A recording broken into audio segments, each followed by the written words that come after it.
So as the title of the episode suggests, we did not shoot that scene outside. In reality, this looked like this. But before we get into that, if you didn't hear, our new podcast called the Film Riot Podcast is now online. My first guest is director David Sandberg. He's really open and honest about his work and working in the industry, like working with big budgets and with a second unit director. He had tons of really great stuff to say, so definitely check that out. Then on top of that, we just launched our brand new official Film Riot website. We've been quietly working on this in the background for a while now, so I'm really excited to get this out for all of you. One of the things I'm most excited about is our first blog.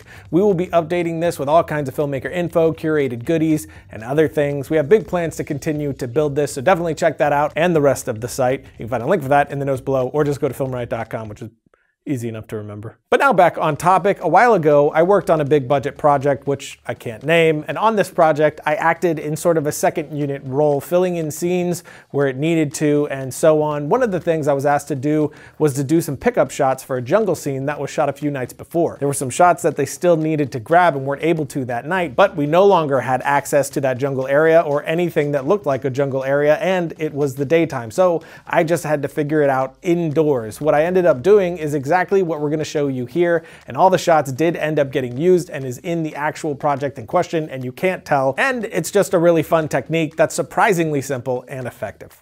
Logo.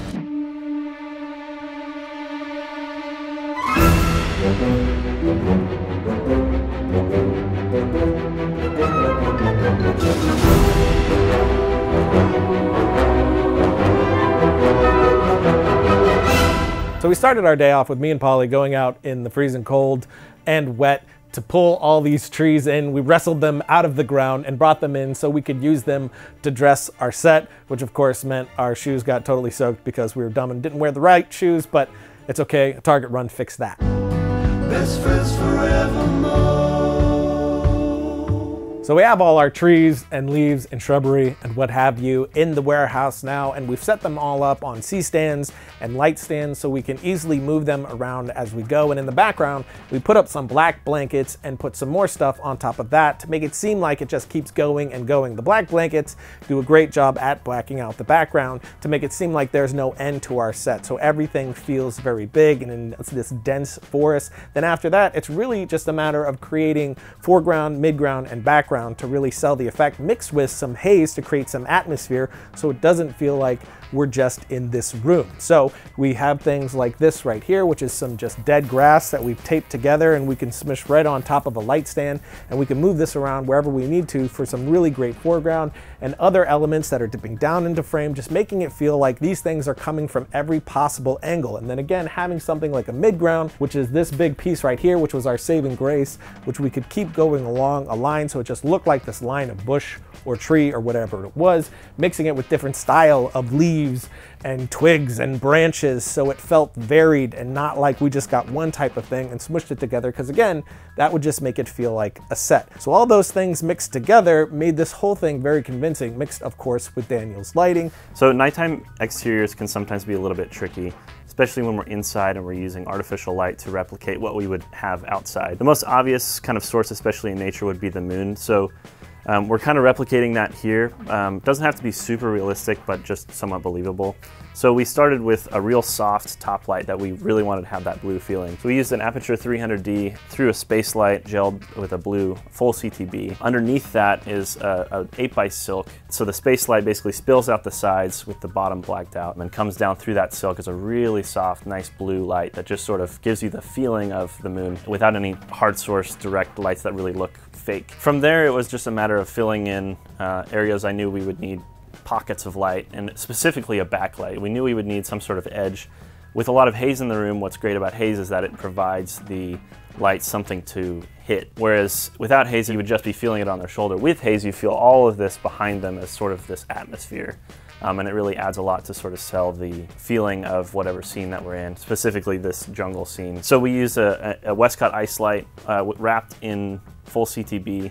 And we have this wooden shelving here in the studio that we sort of just place the light on top of that. And then from there, we use this Aperture 120D with a full CTB through this light dome, and basically use that to give us a catch light and also kind of like a side light whenever we would need it. Didn't need it all the time. We would only use it for certain situations, and I thankfully have a remote that I could use to control both the 300D and the 120 with the same remote, which is awesome. And I had a lot of fun with that because we could basically move around the room, and at any point I can change the levels depending on our situation. So we also use this Aperture MX. It's a little LED brick light. I've never used it before, but I saw it laying around and thought it would make a really great source for a little catch light in their eyes. We wrapped it in a sheet of full CTB, but we wrapped it twice, so it really had a hard blue feeling. It's not super bright, especially as compared to our other lights, and I like that because it's enough to add a little catch light in their eyes, but not enough to really add a lot of value onto their face. So we only use 4 lights. It's a pretty simple setup, but it sells the effect. Then after that, to make it feel like we were in different environments, all we had to do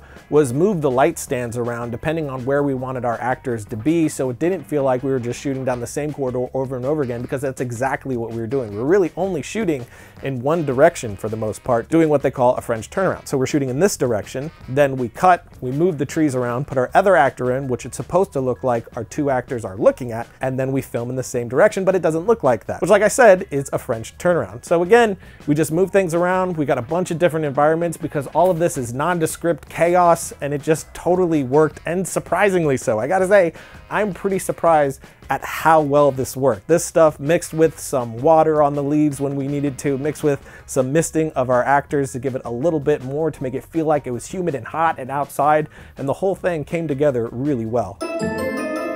Domain.com has all your website needs, including .com and .net domain names and intuitive website builders, so you can take the first steps in creating an identity online. Domain.com is affordable, reliable, and has the tools you need to build a new website so you can start sharing your ideas with the world on a professional website.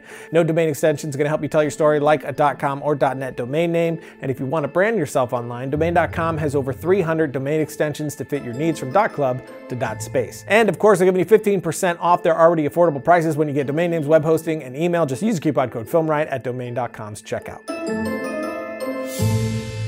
Logo. And that's it for today. If you dug the music in the episode, check out apmmusic.com. That's where we get most of our stuff for our shows and projects. Major studios and films use them because they have pretty much everything. And a big thank you to the fine Maker Table dudes. They came out to help us pull this episode off. They just released a new site of their own. Super talented guys, so definitely check out their stuff. Link in the notes for that as well. And I'll see you next week when I feel unwelcome in the slaughtered lamb.